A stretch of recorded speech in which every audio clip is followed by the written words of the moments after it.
Hi guys, today I'm gonna tell my problem. This is the iPhone I have has a problem, so maybe you might help me.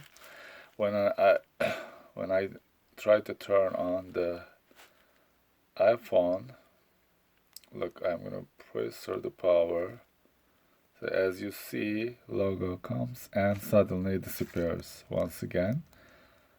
I push the button to open it. Sorry, one more time.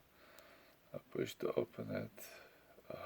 No, it's nothing. Let me see. One more time. Let's see. I'm trying to open it. No.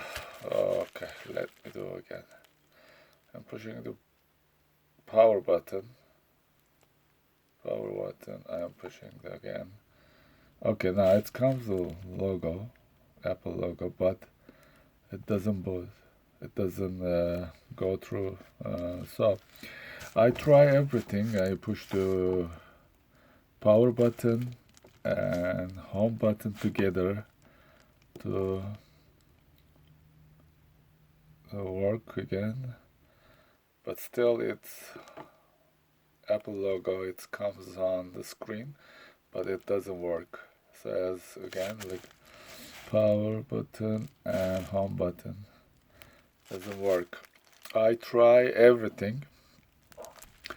Well, still see I push everything, volume and power